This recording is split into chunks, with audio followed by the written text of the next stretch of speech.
Vous écoutez Profil sur Arte Radio.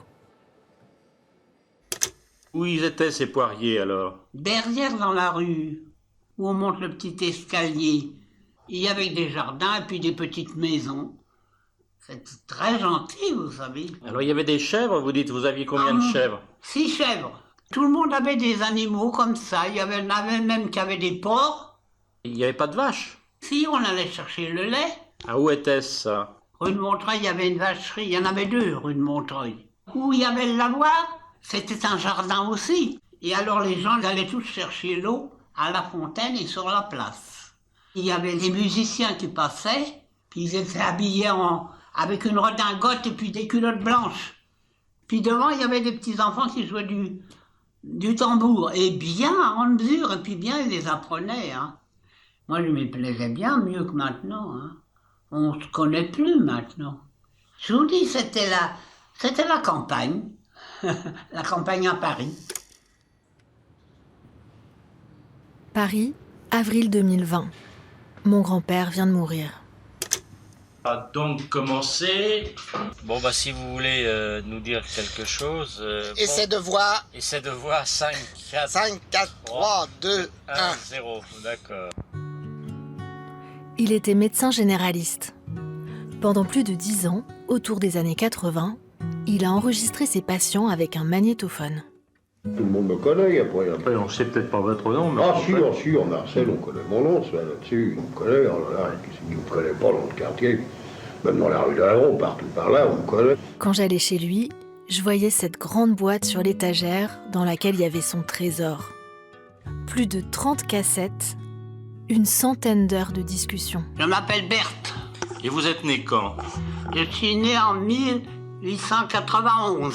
Alphonsine, Et vous êtes né en quelle année, vous? 1884, Saint-Rue Au d'Avron. Saint-Rue d'Avron. Vous avez donc toujours vécu dans le quartier? Tout à fait. Je le revois à son bureau, se tenant le menton avec son casque sur les oreilles. Dites-moi qui va tous s'amuser à passer des disques. Mais non, on passe pas des disques, on parle du pays. Asseyez-vous, madame. Voilà. On est en train d'essayer de retrouver ce qui a disparu et ce qui est...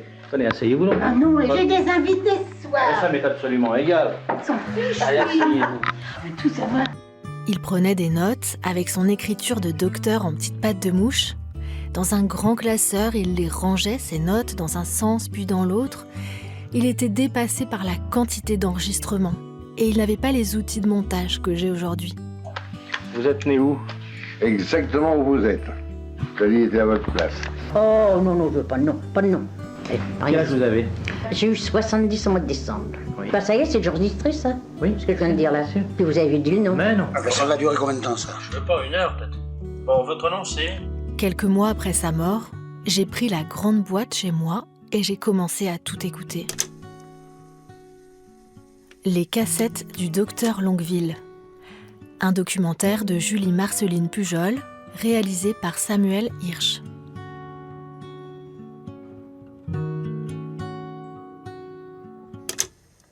Bon, on y va? Oui. Est-ce que vous vous rappelez un petit peu la vie du quartier à cette époque-là? Comment c'était oui, voilà. bien sûr, je me Est-ce que rappelle. ça a changé beaucoup, là? Oh oui. Oh, il n'y a plus rien. Il n'y a plus d'ébéno, il n'y a plus rien dans cette rue-là. Qu'est-ce qu'il y avait dans cette rue d'Avron? Il y avait que des ébénistes Il y avait partout, pas, parce des que maintenant, il y a- sculpteurs, des serruriers, il y avait de tout, quoi. Maintenant, il n'y a plus que des marchands de vêtements ou de trucs comme ça. maintenant, Les animaux qu'il y avait aux abattoirs passaient par les fortifications. Oui, alors ils étaient conduits, c'était pas des voitures. On voyait le défilé des bœufs, des moutons. C'est un peu triste ça de voir les... Ben non. Il y avait beaucoup de marchands dans les rues. Et les cris des marchands dans les rues, c'était marrant. Qu'est-ce qu'il y avait comme autre marchand? Oh, les marchands de 4 saisons. Ils vendaient du tas de trucs, pois verts, des trucs comme ça. Il y avait des gars qui vendaient du poisson avec un panier. Sur la place, il y avait un beau square. Dans le temps, il y avait une grande grille. Et puis au milieu, il y avait de l'eau, un jet d'eau. Oh, c'était bien. Puis des beaux arbres. Et puis un gardien. Hein. Et c'était bien tenu, hein. Mieux qu'aujourd'hui. Oui, aujourd'hui c'est un peu minable, la place de la Réunion. C'est minable, vous savez, mais ils sont pas raisonnables, les gens. Ils vont sur les pelouses. Alors... Lionel Longueville, mon grand-père, a vécu toute sa vie dans le quartier de Charonne, dans le 20e arrondissement de Paris. C'est là que mes grands-parents avaient un appartement quand ils ont quitté le cabinet, au 46 rue des Orteaux. Et moi, j'habitais en face. dans l'immeuble qui est là. Aujourd'hui, je n'y habite plus, mais je suis revenue enregistrer les sons du quartier. Ah, on peut rentrer par là? Merci. Le secteur de Charonne n'a été rattaché à Paris qu'en 1860. À l'époque, c'était des champs et des vignes à perte de vue, des petites impasses et beaucoup de pauvreté. Vous aviez l'eau chez vous ici? Pas d'eau, pas de cabinet. Ah, comment vous faisiez? Eh ben, on allait la chercher là, au 10, au Dirassin. Il y a une fontaine dans la rue, là. Oui. Alors après, je montais les seaux d'eau. On baignait les gosses. On avait 3 baignés en même temps. Hein. Alors on baignait la petite, et après le grand. Et alors, comme on n'avait pas d'eau, avec une casserole, on y foutait pour le rincer, pour pas qu'il aille toute la saleté des autres. Puis on descendait ça dans les escaliers, au fond de la cour. Puis ça sentait bon la merde, hein. Il n'y avait pas l'eau, il n'y avait pas le gaz. Non, on n'a pas de gaz, pas de Vous gaz. éclairiez avec quoi ici alors? La lampe à pétrole, mon vieux. Vous étiez combien à vivre là-dedans? Il y avait 2 pièces, il y avait une salle à manger et puis une chambre. Alors au début, on n'était pas beaucoup, au début on était 3, le père, la mère et moi. Puis petit à petit, il est venu des mômes, à la fin on était 8. Alors il y avait des liquages dans tous les sens, des passe-partout, il y en avait qui couchaient dans la chambre des parents.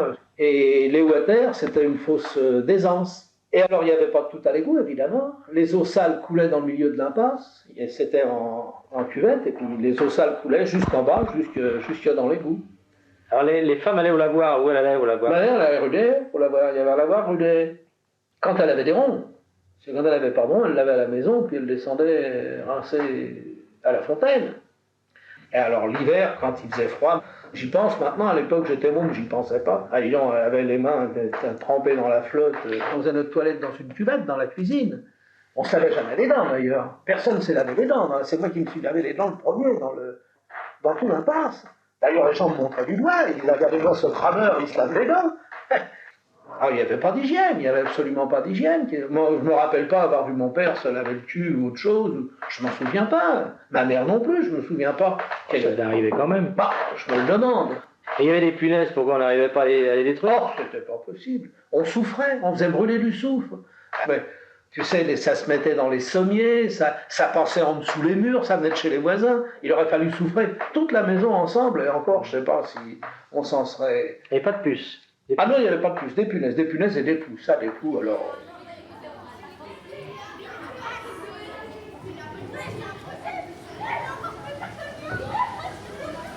Là, on est place de la Réunion, le fameux cœur du quartier. Il y a des bars branchés, il y a pas mal de gens en terrasse. C'est assez bobo maintenant. Et d'ailleurs, le journal Le Guardian a classé le quartier dans le top 10 des plus cool d'Europe. Bon, c'est quand même incroyable. Ça contraste avec ce qu'on entend dans les cassettes.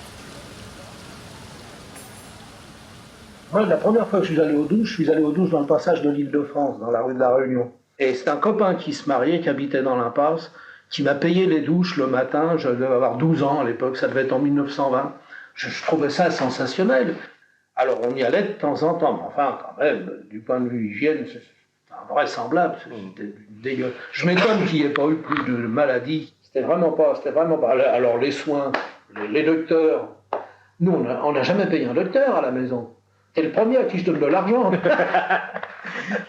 T'es jamais malade alors? Si, on était malade, j'ai des frangines des frangins qui sont morts. J'ai un frangin qui est mort à 6 mois, ma frangine qui est morte d'une bronchopneumonie, tu te rends compte? Elle avait 2 ans. Il n'y avait pas beaucoup de traitements non plus à l'époque. Hein. Il n'y avait pas d'antibiotiques, il n'y avait pas de Ah sulfamide. non, il n'y avait pas tout ça. Ma mère, c'était la poitrine, c'était la tuberculose à ce temps-là. Ouais. Alors elle a attrapé un chaud et froid, c'est comme ça qu'elle est morte à 40 ans. Ouais. Un chaud et froid. Car c'est comme si c'était hier. Près d'Avron, je la vois sur son lit de mort. C'est rigolo, hein. Dans le fond de la cour, là à gauche, je la vois toujours. Hein, c'est gravé, c'est marrant. Hein. Alors moi j'étais le chouchou. Hein. Mais alors quand elle est morte, hein, les autres ils disaient t'étais le chouchou, mais maintenant tu vas en baver un peu. Hein. Ils ont été vachement. Mais les gens étaient rétrogrades. Ma mère, elle était rétrograde, tu ne peux pas t'imaginer. Elle n'a jamais porté de lunettes, elle ne voyait pas clair. Elle cherchait des trucs à tâtons, comme ça. Quand je rentrais dans la maison, elle ne voyait pas qui c'était. On n'avait pas de sous pour aller au dentiste. Ah, il y avait l'arracheur de dents, il m'arrachait une dent. Alors il y avait une espèce d'estrade. Et puis alors vous montez sur l'estrade et puis vous arrachez. C'était même une femme à cette époque-là.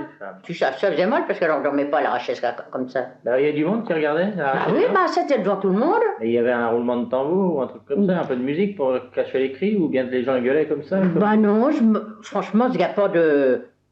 Non. Ça devait saigner, non? Bah, elle devait mettre un tampon, elle devait mettre... Qu'est-ce qu'il y a? Ça fait bien d'enregistrer ça. Vous avez donc connu votre mari ici, alors? Ah oui, oui, oui. Parce que j'étais une gosse, puis nous on s'aimait bien. Mais quel âge vous aviez à l'époque? Oh, bah j'avais quel âge? 14 ans quand on a commencé à chasser. À chasser, c'était quoi à l'époque? Ah, bah, des amoureux. Ouais. Pour le bon motif, puisque dans la petite chambre, là, où il y a mon probloc, et ben c'est là que mon mari m'a fait la gosse. Il m'a dit, viens voir, j'ai quelque chose à te faire voir. J'ai été voir. Puis j'ai vu la gros méchant loup, puis voilà, j'ai pas été déçu, mais j'étais encintré tout de suite. Alors j'ai donc pleuré, hein.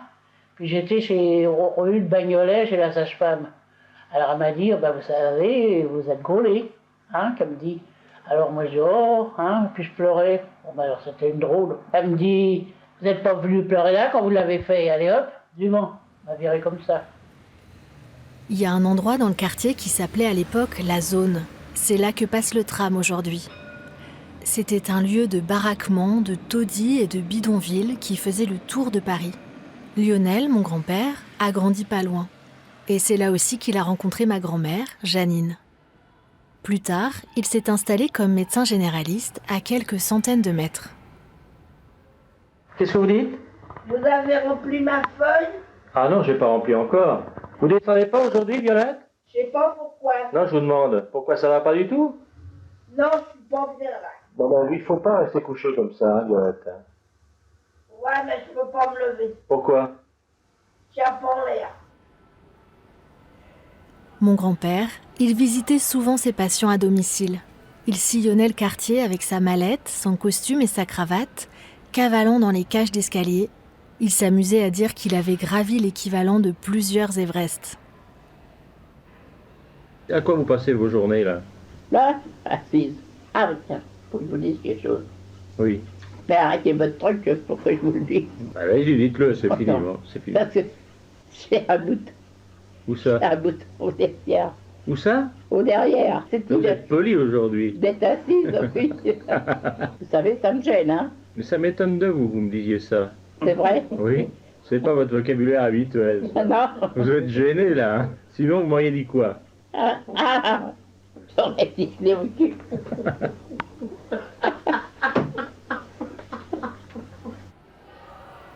Une vieille dame italienne lui faisait des raviolis à chaque fois qu'il allait la soigner. Un autre patient lui ramenait des dattes toutes fraîches venues d'Alger. Chez lui, il y avait une armoire entière remplie des souvenirs offerts par les patients. Et qu'est-ce qu'on mangeait la semaine? Ma mère, elle faisait des ratatouilles. Elle faisait des pommes de terre au lard sans lard, par exemple. C'est-à-dire? Elle faisait un roux avec des oignons et puis de la farine. Et puis elle mettait les pommes de terre dedans. Le lard, il restait chez le charcutier.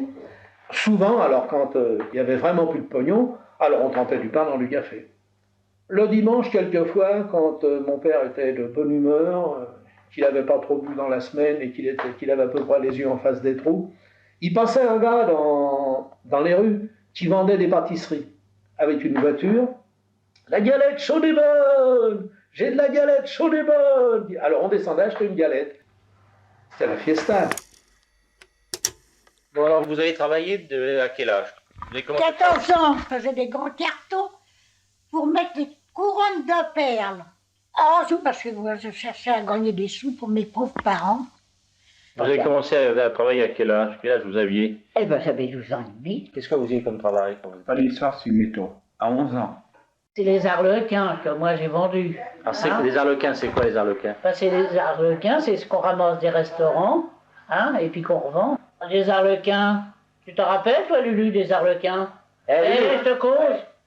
Ouais, ben, j'avais 5 ans. Oui, ben, ils ramassaient ça dans les restaurants, puis ils amenaient ça dans des tinettes. Ouais. Et puis moi, je trayais ça, puis je Mais mettais c'était ça. en vrac, alors, Hein? ils mettaient ça en vrac? Ah, on mélangeait tout. Ah oui, mais moi, après, c'était présenté, la manière de le présenter. Ah, hein. vous présentiez dans quoi? Dans Dans les plats fer, puis j'avais des clients. Hein. Donc, c'était une sorte de cuisine emportée que vous faisiez?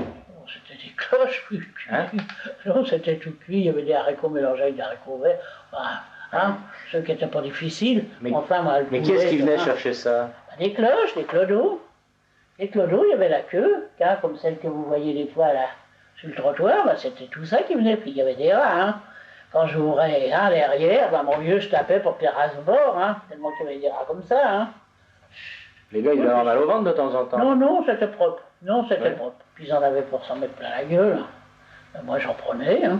Les meilleurs morceaux, je les montais, puis je les bouffais. Oh. On allait à l'école de temps en temps, parce qu'il fallait que les parents nous faisaient travailler quand même un peu. Ça, je sais écrire quand même. Hein. Je sais bien. Mais tout ce que j'ai appris, c'est par moi-même. Hein. Parce que moi, j'avais mon père qui était mutilé, qui avait une jambe de moins. Et à ce moment-là, il n'y avait pas la vie qu'on mène maintenant. On ne donnait pas la sécurité sociale, on n'avait pas de caisse de compensation. Il n'y avait pas de secours. Alors le vieux, là, il avait un accordéon. Il allait faire la chine dans les rues, il chantait, puis il jouait de l'accordéon. Et puis moi, en même temps, j'avais 8-9 ans, je faisais la quête. Parce que la marmite, il fallait la faire cuire. Je suis allé boulevard de Ménilmontant, chez les marbriers, me faire embaucher pour laver les tombes au Père-Lachaise. Alors ils m'ont donné une grande boîte de conserve, comme ça, avec un fil de fer commence, une brosse, et puis ils m'ont dit, allez à tel endroit, et puis le tonneau à eau viendra vous apporter de la flotte, et toute la journée, je lavais la tombe. Alors un jour, j'en ai eu marre, je suis parti à l'aventure, je regardais les affiches, on demande, puis j'ai été me faire embaucher dans le papier peint. Ils nous tapaient dessus, ces vaches-là, tu sais. Puis alors on portait des bassines de couleur sur la tête toute la journée. C'était vraiment pas drôle, c'était le bagne pour les mômes, tu sais, c'était terrible. Mais à 14 ans, j'ai acheté mon bout de terrain en faisant les boîtes à ordures. J'allais faire les boîtes à ordures à Saint-Mandé, à Montreuil. Oh, je me levais à 5h30. Je fouillais à la main, comme ça. Ouais. Des fois, je trouvais un rat dedans. Mais je trouvais des belles choses. Et qu'est-ce que vous preniez dans les boîtes? C'est quoi? Le papier, le chiffon, les métaux. Il fallait que je trie mon chiffon, mettre la laine d'un côté, le mérinos, le paga, toute la race de chiffon que c'est. Il fallait le trier. Et j'allais vendre ça à Bagnolet encore. Il achetait tout, les crottes de cheval, les crottes de... Il achetait les coquillages, les escargots, les coquilles. Les escargots... les coquilles, les os, les croûtes. Les croûtes aussi? Il achetait les croûtes. Qu'est-ce qu'il faisait avec ça, les croûtes? Les croûtes, il les revendait, l'acheteur qui les achetait, il les revendait à un marchand de cochons. Même la merde de chien. Ça se vendait aussi, il y en a qui le ramassaient. Et ça servait à quoi? Ça, la merde de chien. On nettoyait les gants en peau. Ah bon?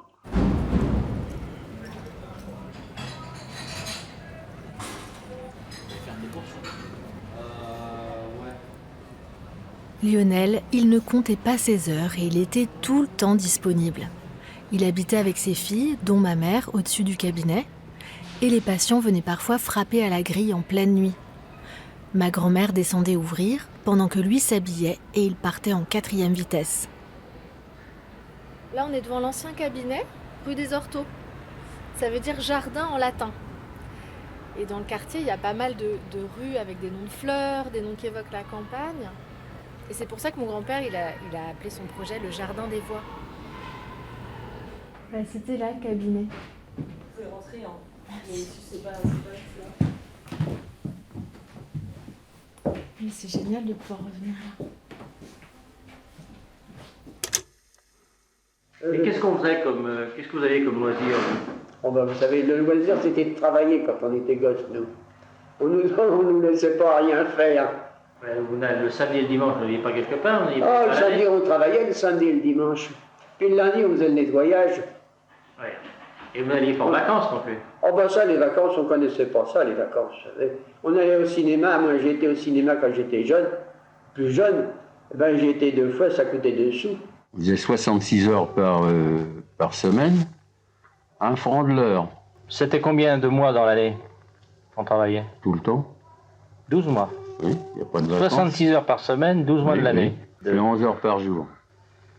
Il n'y a pas de vacances? Il n'y a pas de vacances. Il n'y a que le dimanche, quoi. Oui, et encore. Qu'est-ce que vous faisiez le dimanche? Moi, le dimanche, je n'ai jamais sorti. J'ai jamais eu une voiture pour promener mes gosses. Hein. Ce que je faisais, c'est que je raccommodais les chaussettes pour les gens, elles iront la paire. Hein. Alors, qu'est-ce qu'on avait comme loisir quand vous étiez... On avait la voiture, l'automobile. Ah bon, vous avez une voiture, vous? Ah, on avait une voiture avant. Non mais attendez, parce que avant, c'était quand? Avant la guerre de 14? Ça? Oui, on avait un break qu'on appelait. Dans la rue, avec nous qui l'avions. On était bien. Mais c'était une voiture automobile. Non, cheval. avec les chevaux, on cheval. mettait 2 chevaux après. Alors on mettait 2 chevaux, puis on allait au bois de Vincennes. Quand on allait loin, on mettait 2 chevaux. Quand on n'allait pas loin, on n'en mettait qu'un. On avait que le samedi soir pour se distraire, puisqu'on travaillait toute la semaine. Et ben on attendait le samedi soir, c'était jour de fête, si vous aimez mieux. Donc vous avez rien? Bah si, on allait au cinéma le samedi soir, c'était la grande fête. Ouais.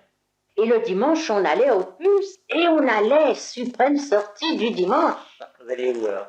Au Puce, manger une moule et une frite. Les gens étaient plus sociables.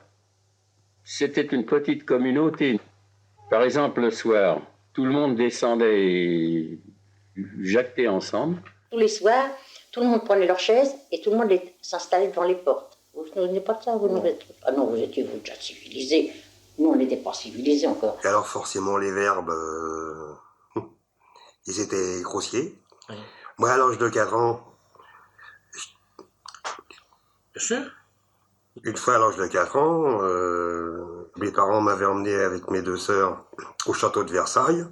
Moi, je voulais aller d'un côté, et eux avaient décidé d'aller dans une autre aile. Et je leur ai dit, moi, je vais par là, allez vous faire enculer. Ah bon? Mais pourtant, vous étiez serré, vous ne pouviez pas sortir facilement, mais c'est parce que vous entendiez ça? C'est parce que on l'entendait par le haut de moi, chez moi du 5e, j'entendais ça, j'ai dit ce mot-là comme j'aurais pu dire bonjour. Ah bah, j'ai pris une toise. Oui, ça je me doute, parce que votre mère a dû certainement, peut-être que je la connais, elle a dû vous arranger un petit peu.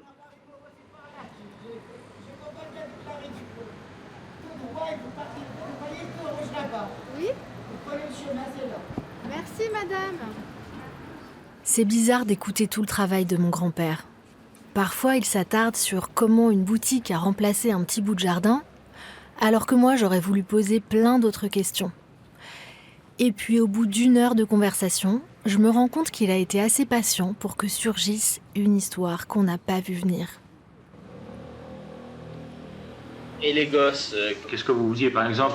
On faisait la guerre. Aussi, non? C'était des bandes finalement. Non, des gosses comme moi qui jouions dans la rue, des risques extraordinaires. Les blousons noirs n'ont rien inventé. Oh, non, rien inventé du tout. C'était des interquartiers alors. Oui, c'est ça. Ils se battaient à coups de couteau, mais vous pouviez passer, hein. Vous ne manquiez pas de respect, rien du tout. On a encore la marque du carreau. Pourquoi? Qu'est-ce que vous avez fait dans ce carreau-là? Vous êtes passé au travers un jour de bagarre, non? Hein? Ouais. Et ma foi, presque tous les samedis, il y en avait un qui se faisait esquinter. Et vraiment, avec une lime dans le dos, des choses comme ça. Hein. Avec mon frère, quand nos parents nous ont laissé sortir tout seuls pour aller au cinéma le soir, la première fois en revenant du cinéma, on se tenait par la main comme 2 bons petits frangins. Il y a 2 gars qui étaient là, 2 hommes qui étaient là. En revenant, juste quand on est arrivé, nous, il y en a un qui a tiré, qui l'a tiré à bout portant, qui l'a descendu devant nous. Juste, l'autre, il s'est affalé. Ils se battaient à coups de revolver, boulevard Voltaire. Ils discutaient tout le long du chemin, les 2 bandes. Hein. Et puis, une fois là-haut, qu'est-ce qu'ils se mettaient? Les flics, ils venaient ramasser les morts, mais ils venaient jamais s'intéresser. Oui. Alors, il y avait mon frangin qui allait dans le coude. Une fois, il arrive chez nous. Il avait son paletot déchiré. Alors, ma mère, elle lui dit, « Alphonse, tu t'es encore battu !»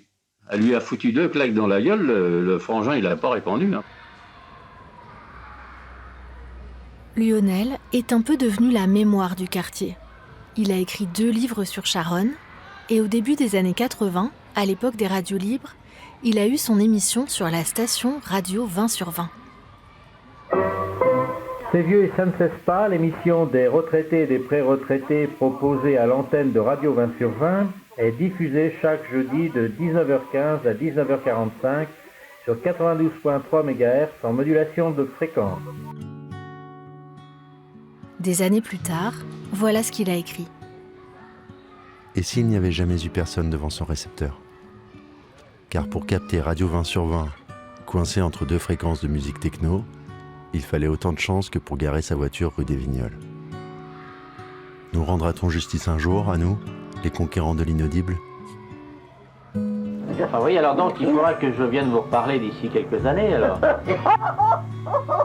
malheureux, oh malheureux.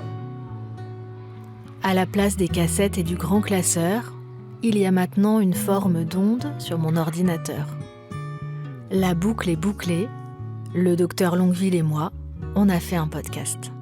Eh ben, j'espère bien être plus là il y a longtemps. Pourquoi oui, ça? Oh non, non, non. Pourquoi? Ça va plus. Ça va plus. Me voir cloué comme ça. Comme vous ça êtes que je encore peux pas vive et bouger. encore en possession de votre mémoire, la preuve.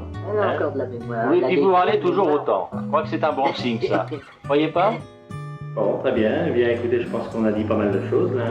C'est vraiment une vie de miséreux. Hein. Et puis tout le quartier était pareil. Moi, quand je voyais des gars qui étaient heureux, j'en revenais pas. Quand on disait c'était la belle époque, en fait... C'était vraiment le bon temps, un coup de barre de fer. Maintenant, les gens se plaignent, mais avec le confort qu'il y a, c'est fou. C'était pas la vie de château, tu sais. Et qu'est-ce qu'il y aura encore dans 20 ans que les gens ne pourront pas se passer? Quand j'entends des fois des vitupérer contre le progrès, alors mon pote, dis donc, moi, le progrès, je me tire mon chapeau, hein, parce que quand je vois d'où on vient et où on est, on parle. Les gens, ils sont plus malins maintenant. Radio. Ça s'arrange tout. .com. Ah oui.